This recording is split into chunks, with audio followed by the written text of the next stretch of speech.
আসসালামু আলাইকুম, welcome to my channel Ruma kitchen. Ruma কিচেনে আপনাদের সবাইকে অনেক অনেক স্বাগত। কেমন আছেন সবাই? আশা করছি সবাই খুবই ভালো আছেন। আলহামদুলিল্লাহ, আমিও খুব ভালো আছি। আজকে যে রেসিপিটা আপনাদের সঙ্গে আমি শেয়ার করছি, সেই রেসিপিটা আপনারা প্রথম থেকে শেষ পর্যন্ত দেখে নিন কীভাবে আমি রান্নাটা তৈরি করলাম। আজকে আমি আপনাদের সঙ্গে শেয়ার করব বাঁধাকপির ঘন্ট। তার জন্য কিন্তু আমি একটা কড়াই বসিয়ে দিয়েছি। এবার আমি পরিমাণ মতো এখানে সরষের তেল দিয়ে দেবো।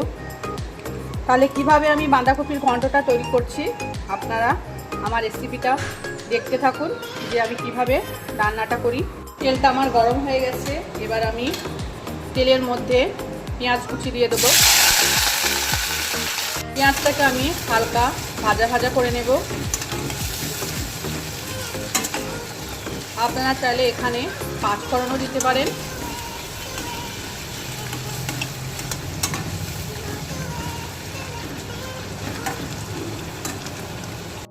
এখানে আমি একটা তেজপাতা, একটা শুকনো লঙ্কা দিয়ে দিলাম। দেখতেই পাচ্ছেন বন্ধুরা, আমি কিন্তু বাঁধাকপিটাকে প্রেসার কুকারে সেদ্ধ করে নিয়েছি। আমি কিন্তু সেদ্ধ করার টাইমে কোনো কিছু কিন্তু এখানে দিইনি। পেঁয়াজটা আমার হালকা ভাজা ভাজা হয়ে গেছে। এবার কিন্তু আমি বাঁধাকপির ঘন্টর মধ্যে কিছু মটরশুঁটি আর একটা আলু আমি এর মধ্যে দিয়ে দেবো।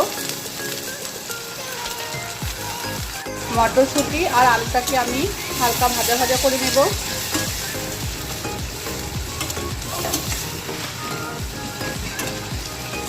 আলু আর মটরশুঁটি আমি হালকা ভাজা ভাজা করে নিয়েছি। এবার আমি মশলাগুলো এর মধ্যে দিয়ে দেবো। আমি দিয়ে দেবো পরিমাণ মতো আদা রসুনের পেস্ট, পরিমাণ মতো হলুদ গুঁড়ো। মশলাগুলোকে আমি ভালোভাবে কষিয়ে নেব।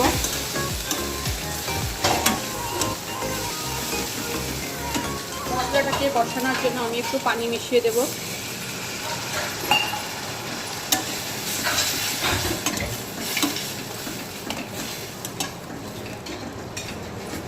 আমি একটা টমেটো কুচি করে দিয়ে দেব।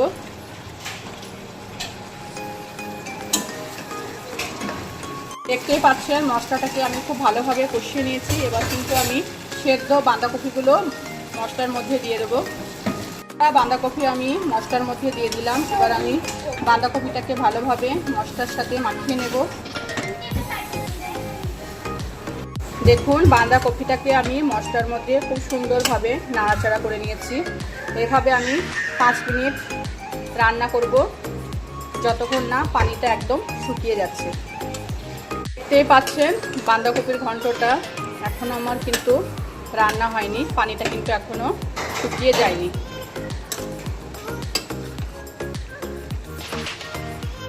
দেখতেই পাচ্ছেন বাঁধাকপির মধ্যে যে পানিটা ছিল অনেকটাই কিন্তু শুকিয়ে এসছে।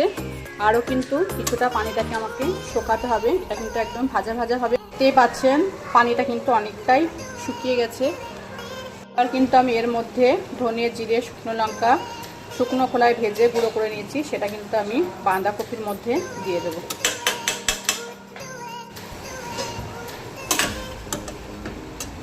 বাঁধাকপির মধ্যে আমি একটু চিনি মিশিয়ে দেবো, তাহলে খেতে টেস্টি হবে।